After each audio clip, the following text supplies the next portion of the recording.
if you're used to remembering the next 3 exercises ahead, remember the next 4. Push 1 beyond your paradigm each time. Another good game you can play with people is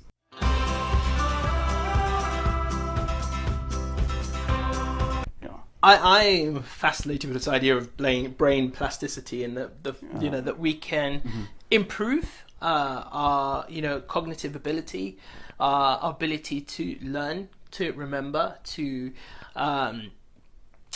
understand, to acquire new skills. I've always believed that we have this capability, and I think it's incredible. But obviously, there's so much application to it as well. So can you share any examples of, I know you did one with the army person, but anyone else, just generally day-to-day people who've done your training and found real benefit in it? Yeah, I'll give you one of, all right, picture a kid, severe dyslexia, 9 years behind his reading age when he came to us, and he was meant to be going to do his GCSEs. So this is quite a good story, actually. So he used to come to us, he used to do double sessions just to try and get the time done before he would go to his GCSEs. And so he came to us, like, he did a brain training program, went for his GCSEs, didn't fly through them, but like passed when he was predicted to fail. He was 9 years behind his reading age. He's roughly, I would say, when he finished, he was measuring about on par with his age. So a 9-year gain in roughly just 100 hours of brain training or so. And then what's even more fascinating is that he now works with us. So nice. Yeah, so if you come to our center, you might be trained by someone who was 9 years behind his reading age, and he would be giving you a mental sweat now as well. So, nice. How old is that individual now? About 18. Wow, that's incredible.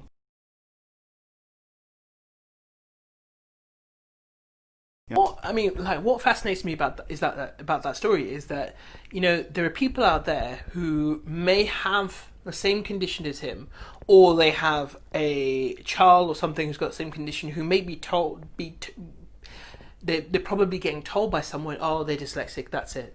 Game over, that's what they're stuck as, and that's it.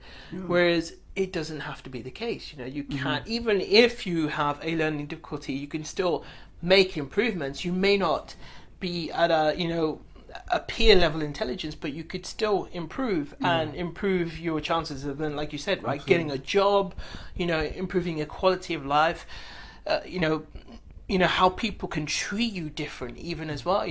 Some people might think, oh, they're stupid, and it's horrible to be seen that way.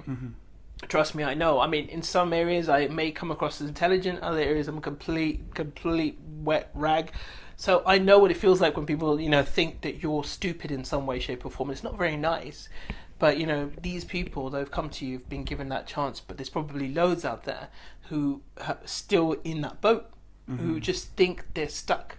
And I don't think they are. And obviously, you're proof, but also you do it daily. Yeah, the hardest thing is, trying to give someone like that a new belief, a new identity, because they have to literally, don't forget, like they've turned their life around a lot in like just a few months, but the people around them still see them as that old person. So then they have to adjust as well. So basically, oh my god, that's a good point. I didn't even think about that as well.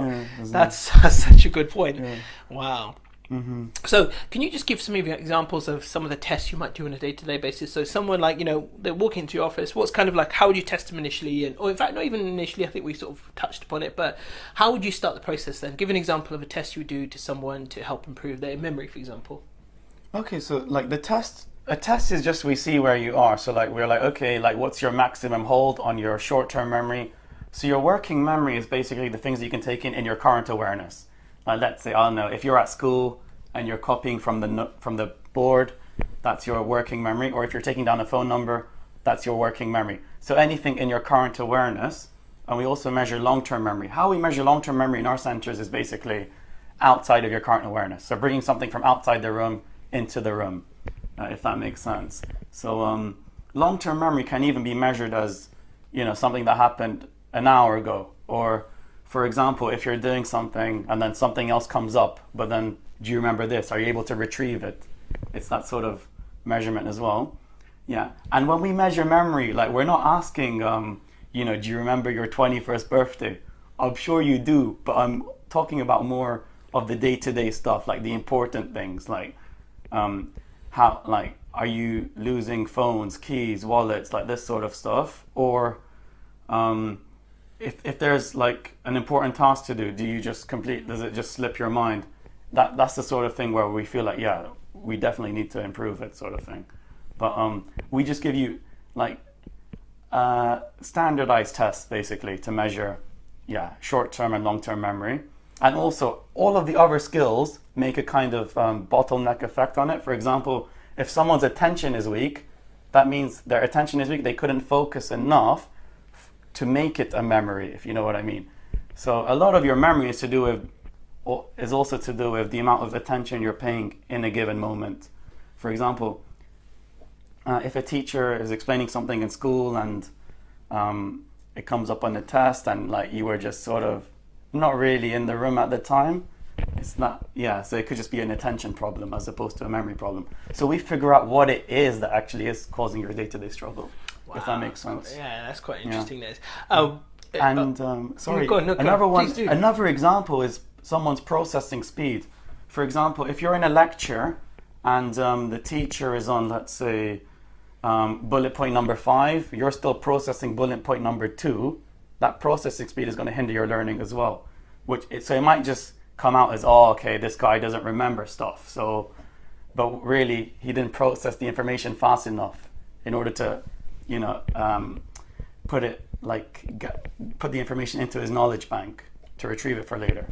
Yeah. So you could be on bullet point number 1, your teacher could be on bullet point number 20. Yeah. So all these things correlate. So we just measure all of them just to make sure we target the root of your day-to-day struggles, basically. Is that necessarily a memory and attention thing, or is it comprehension as well? Okay, if you want to throw that in there, there's what we found is your visualization or your visual processing correlates a lot to your comprehension as well. There you go. Yeah, oh my god, I could go on for until next Christmas on like the way each skill relates to your life. But if someone is not able to come and see you, right? So let's throw it out there. What can they do to start as a process? Even if they're obviously they want to come and see you at some point, but before that they want to start doing something to improve their attention, their memory. What can they do? Their attention and memory, I would say, I would say get disciplined. Discipline is a major, it's something you can do by yourself, sort of on a daily basis. Discipline in the sense of, smash out a gym session, and if your attention was like mine, like a few years, like I would say 8 years ago, you would probably be on set 3, but you haven't counted that many. Probably like, how many sets have I done? So really discipline yourself, like make that. Your intention is really powerful as well. So just set the intention that, I will remember how many sets I've done, sort of thing, and I will try and remember this whole workout, like by, visualizing it, doing as much as you can. If you're used to remembering the next 3 exercises ahead, remember the next 4. Push 1 beyond your paradigm each time. Another good game you can play with people is, I would say, a fruit game, like you say a fruit, your friend says a fruit, you then repeat his fruit, add another fruit, and then by doing that process, you're improving your short-term memory, and then even there, push it 1 beyond your max until you're comfortable doing 1 beyond your max as well. That's a great game. That's okay, so that's a good step. So anything else that anyone else can try at home for themselves to start boosting their brain power, memory, attention, anything like that. I love that game idea. Mm-hmm. And anything anyone else can do, say on the move, while they're going to work, or just at home, making a cup of coffee, what else can they do? Obviously, but it's a bit obvious, but I would say meditation. So really, center your attention. There are many guided meditations online, so there's no excuse really. Everyone should be meditating. Like the amount of benefits are endless. Yeah. Actually, there's a lot of research into that as well to show that meditation improves your memory, concentration, everything across the board as well. Yeah. And of course, lowers your stress, lowers your cortisol, just increases the good chemicals in your body as well. So it's like it is across the board. Mm-hmm. So, But be careful with that. You might get too blissed that you don't get much done. So there's a balance as well. Everything in life is a balance. Yeah. So I'm not sure anyone's at risk of that, but who knows? Maybe, right? No, sometimes, to be honest. it's quite ironic that you do sometimes get a lot more done when you are relaxed. Yeah. It's that, you know, it's true. I find that when I'm in a relaxed state, oh my goodness me, my God, so much more productive, get things done. When I'm tense, if I haven't had, especially I think water's a big thing as well. I'm sitting at my desk, I've been doing it, sitting for hours. I haven't drunk enough water, my concentration will be all over the place.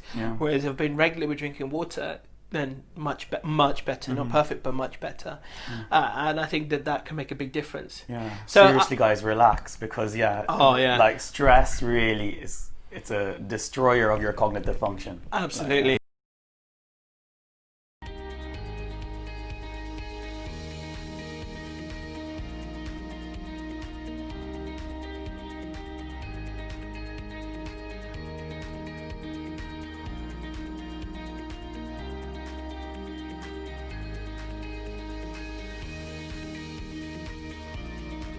Time to get on my brain train.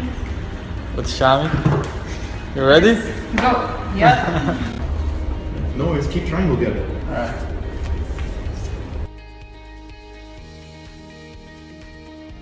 5, 8, 5, 6. Let's start again.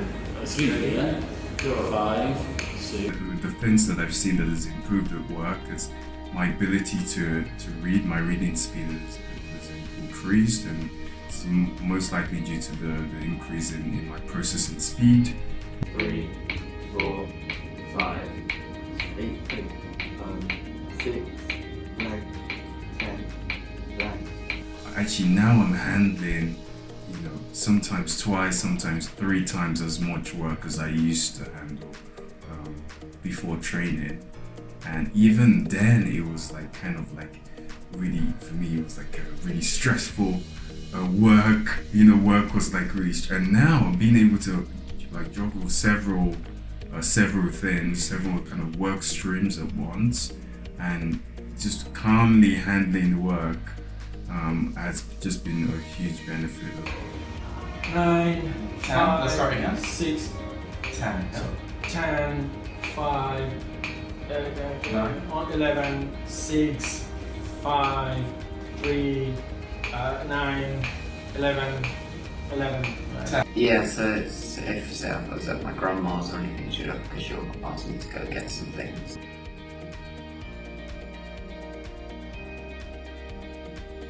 I could remember that without not really trying anymore. I don't even have to try, I can just remember. I think for me, it's particularly just being able to, I realize I voice my opinions a lot more, and it's something that I didn't expect will happen, and it means that generally with presentation I'm a lot more confident, and even to some extent less impulsive with certain things that I would have. So it's I'm being able to sort of calm the storm and express my views a lot easier than I would have before training, and that was one thing that I wasn't expecting. That's amazing. Thanks.